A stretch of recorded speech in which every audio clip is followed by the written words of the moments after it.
Set exam में English के questions का क्या लेवल है? ये क्वेश्चन कर लोगे? What does the word reaching mean? ये तो गलत है। अराइविंग होगा या रनिंग? इस वीडियो में we will cover the English section in detail.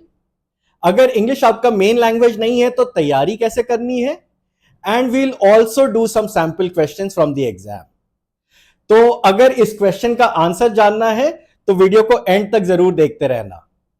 और हमारे चैनल पर सैट एग्जाम और स्टडी अब्रॉड से रिलेटेड बहुत सारे वीडियोस हैं, तो तुरंत चैनल को सब्सक्राइब करो। सबसे पहले अंडरस्टैंड कि इस एग्जाम में इस सेक्शन को इंग्लिश नहीं बोलते, इसका नाम है रीडिंग एंड राइटिंग। इसका मतलब टेस्ट इंग्लिश लैंग्वेज का नहीं हो रहा। आप इंग्लिश लैंग्वेज समझ सकते हो, उसमें कम्युनिकेट कर सकते हो, इसका टेस्ट नहीं है। It's a test of your reading and writing skills.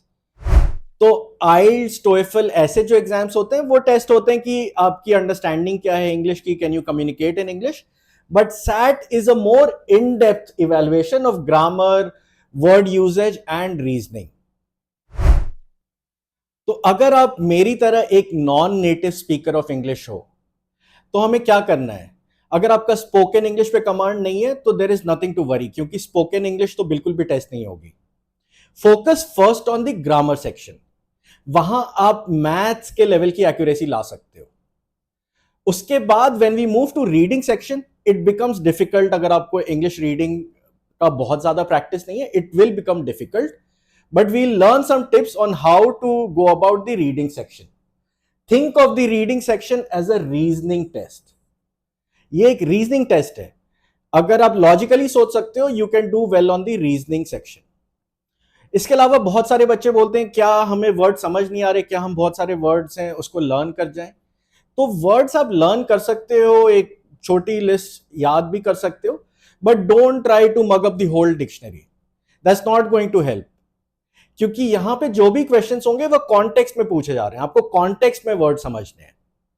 तो फोकस अ लॉट मोर जहां पर स्कोर इंक्रीज पॉसिबल है, which is the grammar section, and then how to approach the reading questions. Reading and writing section में test क्या क्या होता है? तो इसके अंदर 4 सेक्शंस होंगे। सबसे पहला है craft and structure. So craft मतलब लिखते कैसा हो, जिसके लिए वर्ड यूजेज बहुत इंपॉर्टेंट है। तो सबसे फर्स्ट पार्ट यहां पे वोकैबुलरी है। क्राफ्ट का मतलब वोकैबुलरी। वोकैबुलरी मतलब आपका वर्ड यूजेज कैसा है, आप वर्ड्स को कॉन्टेक्स्ट में समझ सकते हो कि नहीं। उसके अलावा स्ट्रक्चर।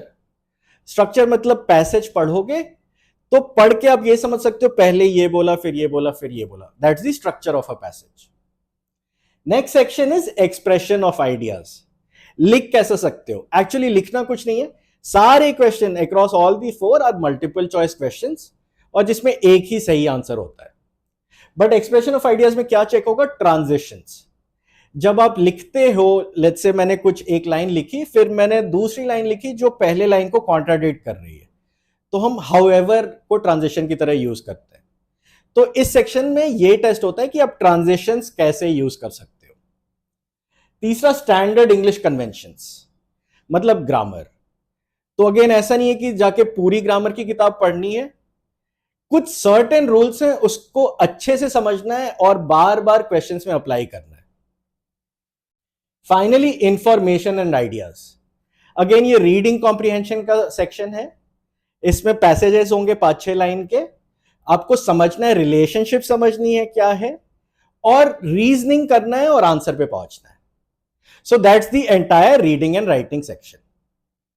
एग्जाम का फॉर्मेट तो समझ गए, अब एक सैंपल क्वेश्चन भी देख लेते हैं। तो ये वोकैबुलरी और वर्ड्स इन कॉन्टेक्स्ट जो सेक्शन का नाम है उसका क्वेश्चन है। So Syed lives with his mother and father. On cloudless nights after a daytime rain, Syed's father would sometimes bring out the telescope and the family would sip green tea on their balcony, enjoying a breeze, and take turns to look up at objects whose light often had been emitted before any of these three viewers had been born, light from other centuries, only now reaching Earth. Question क्या है? As used in the text, what does the word reaching most nearly mean? ये nearly को बिना पढ़े भी ऐसे सोचो पूछ रहे हैं कि ये वर्ड रीचिंग का एग्जैक्ट मीनिंग इसमें से क्या है based on the context of the paragraph. तो अगर आपने समझा हो कुछ लाइट आ रही है बाहर से, अर्थ पहुंच रही है, अर्थ रीच कर रही है, यानी अर्थ अराइव कर रही है। जैसे ट्रेन अराइव करती हैं, एरोप्लेन अराइव करता है, वैसे ये लाइट अर्थ पे रीच कर रही है। तो इसका सही आंसर अराइविंग है। कंसल्टिंग का मतलब किसी को कंसल्ट करना, कुछ बताना। और क्लिंगिंग का मतलब किसी से चिपके रहना, रनिंग मतलब भागना। तो ये सब क्लियरली गलत है। The right answer is arriving. Reading section के क्वेश्चंस देखने के पहले let's go through some important tips on the reading section. सबसे पहले जब भी आप पैराग्राफ रीड कर रहे हो, एक्टिव रीडिंग करो। मतलब पैराफ्रेज एवरीथिंग। कुछ पढ़ा अभी, जैसे जस्ट हमने ये सैयद का पैसेज पढ़ा, अपने माइंड में आप सोच रहे हो क्या बोल रहे हैं क्या बोल रहे हैं, हर एक दो लाइन के बाद एक्टिवली रीड करो। नहीं तो होगा कि आप पूरा 2-3 मिनट लगा के पूरा पढ़ लोगे और कुछ एब्जॉर्ब नहीं करोगे, तो फिर आंसर करना उतना ही मुश्किल है। तो जब आप पढ़ रहे हो, एक्टिव रीडिंग करनी है। अच्छा इसने ये बोला, इसका ये मतलब है, ताकि आप पढ़ते पढ़ते समझ भी रहे हो। नेक्स्ट टिप इज कि जो भी क्वेश्चन आएगा वो या तो डायरेक्टली स्टेटेड होगा या डेमोन्स्ट्रेटेड होगा। तो जब हम आंसर चॉइसेस ढूंढ रहे हैं तो वी आर लुकिंग कि या तो पैसेज में डायरेक्टली बोला है या डेमोन्स्ट्रेट किया है। एक एग्जांपल देता हूं। लेट्स से कोई पैसेज है, उसमें कोई कहानी सुनाई हुई है कि जॉन अपने क्लास में जनरली सब बच्चों से रेस में हार जाता है, भागने की रेस है उसमें हार जाता है। ये डेमोन्स्ट्रेशन है कि वो सबसे हार जाता है। उसके बाद अगर आंसर चॉइस में लिखा है John is the slowest in his class और John is very slow compare to his peers, तो वो डेमोन्स्ट्रेटेड है कि वो रेस में सबसे हारता है, तो वो स्लो है रनिंग में। और डायरेक्टली स्टेटेड कैसे होगा? लिखा होगा John is very slow compare to his peers और आंसर में लिखा होगा जॉन इज नॉट फास्ट, तो वो डायरेक्टली स्टेटेड है, स्लो है तो फास्ट नहीं है। तो इस तरह के ही क्वेश्चंस में आपको देखना है डायरेक्टली स्टेटेड क्या था, डेमोन्स्ट्रेटेड क्या था, और आंसर में वही दिखेगा। गलती कैसे हो सकती है? One word can make the entire answer wrong. अब इसी एग्जांपल में वन वर्ड रॉन्ग क्या हो सकता है? आंसर में लिखा है John is a very slow walker, बात सारी भागने की हो रही है, पता नहीं वॉकिंग में शायद इतना स्लो नहीं हो। तो दैट वन वर्ड कि वो स्लो वॉकर है, वॉकर जो वर्ड है वो उस पूरे आंसर को रॉन्ग कर रहा है। तो you have to keep focusing कि क्या डायरेक्टली स्टेटेड है, क्या डेमोन्स्ट्रेटेड है, and be aware of these one word that make the answer choices wrong. Next question is from the main ideas topic. Main idea मतलब passage बोलना क्या चाहता है, मेन आइडिया क्या है, मेन क्लेम क्या है। तो I will encourage just pause the video and read it once. So bicycle सबसे पहले मास प्रोड्यूस हुए लेट 19th सेंचुरी में throughout Europe and America.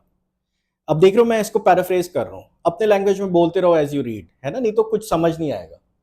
Allowing individuals remarkable freedom, freedom to do what? Travel longer distances quickly and comfortably. मतलब bicycle के साथ दूर दूर आसानी से जा सकते हैं जब पहली बार बाइसिकल इंट्रोड्यूस हुए। This freedom coupled with the affordability of the vehicle made the bicycle immensely popular. सस्ता भी था तो पॉपुलर हो गया। Individuals were able to live farther from their workplaces, easily visit neighboring towns and participate in new leisure and sport activities. तो ये demonstrate कर रही हैं ये सारी चीजें कि दूर भी रह सकते हो, कहीं कहीं जा भी सकते हो जहां जाना है। Bicycling quickly became a popular social endeavor. मतलब पॉपुलर ये भी हो गया कि सोशली लोग कर रहे हैं with enthusiasm forming local cycling clubs to enjoy these newfound activities with others. तो कन्वीनियंस भी आया और पॉपुलर भी हुआ। पैसेज का मेन आइडिया क्या है? बाइसिकल के बारे में बता रहे हैं और उससे कुछ एडवांटेजेस बता रहे हैं। Let's look at the answer choices. The widespread adoption of the bicycle in the late 19th century provided new opportunities for people. Advantages खुले, लोग ज्यादा दूर रह सकते हैं, काम करने दूर जा सकते हैं, ठीक है, so makes sense. But let's look at the second option. Affordability of the bicycle made it the preferred way to travel. Affordability की बात तो हुई है, बाइसिकल सस्ता था, है ना, यहां लिखा हुआ है coupled with the affordability made the bicycle immensely popular. Popular तो बहुत हो गया, but did that make it the most preferred way to travel? ये तो पता नहीं है। प्रेफर्ड मतलब सबसे ज्यादा लोग अब बाइसिकल ही यूज कर रहे हैं, सब लोग प्रेफर कर रहे हैं बाइसिकल, ये नहीं लिखा है। अफोर्डेबल था, सबको पसंद आया, पॉपुलर था, प्रेफर्ड था amongst all other ways to travel, ये नहीं लिखा हुआ है। तो ये एक वर्ड इस आंसर को रॉन्ग कर दे रहा है। तो this is the right choice. Bicycle opened up opportunities for people. So that was the main idea of this question. Again, focus directly stated क्या है, डेमोन्स्ट्रेटेड क्या है, और एक वर्ड पूरे आंसर को रॉन्ग बना देता है. Next question we will see is from grammar. So, occupying a significant part of modern day Nigeria, the Kingdom of Benin was one of the major powers in West Africa between 13th and 19th centuries. It, fill in the blank, ruled by Oba Evuare I from 1440 to 1473. अब blank में क्या क्या आएगा? Quickly glance through the options. Is, will be, has been, was. तो basically verb forms है. तो question tense का है. अब सारी बातें पास्ट में हो रही हैं, टाइम भी दिया हुआ है. 1440 से 1473 में कोई रूल करता, ये रूलर था. तो what is the only past tense here? Was. Is present है, विल बी फ्यूचर है, हैज बीन प्रेजेंट परफेक्ट है. तो it was ruled by Oba Evuare from 1440 to 1473. That's the right answer. So questions इतने easy आते हैं. ये actual question है college board का, लेकिन सारे questions इतने easy नहीं होंगे. But still you have to keep doing the same basics. अगर ये और सीखना है, you can go to the link in description. We have an online course. कुछ वहां पर सैंपल मटेरियल भी है जो फ्री डाउनलोड के लिए है. अदरवाइज अगर आप हमारे कोर्स में एनरोल करना चाहते हो, you will get exclusive videos covering every topic including math and reading and writing. Questions भी हैं, टेस्ट भी हैं, और भी बहुत कुछ है, and at a very affordable price. तो अगर आप भी साइट की तैयारी कर रहे हो या तैयारी शुरू करने वाले हो, तो डिस्क्रिप्शन में लिंक जरूर क्लिक करना and check out our course. इसके अलावा अगर आपको और रिसोर्सेज चेकआउट करने हैं, तो गो चेकआउट खान एकेडमी. बहुत सारे फ्री प्रॉब्लम्स हैं वहां पर, both math and reading and writing. You can solve them and get a lot of good practice. अगर ऑफिशियल मटेरियल पढ़ना है, you can buy the official digital SAT guide. ये official material है, you can buy it on Amazon या किसी book store में. It cost about 1500 to 2000 rupees. Before we end the video, let's look at some final tips for the reading and writing section. सबसे important, focus on what is tested. Grammar है, कौन से rules पढ़ने वहां focus करो. Don't try to read entire grammar, don't try to read entire और learn entire dictionary. Just focus on what is tested.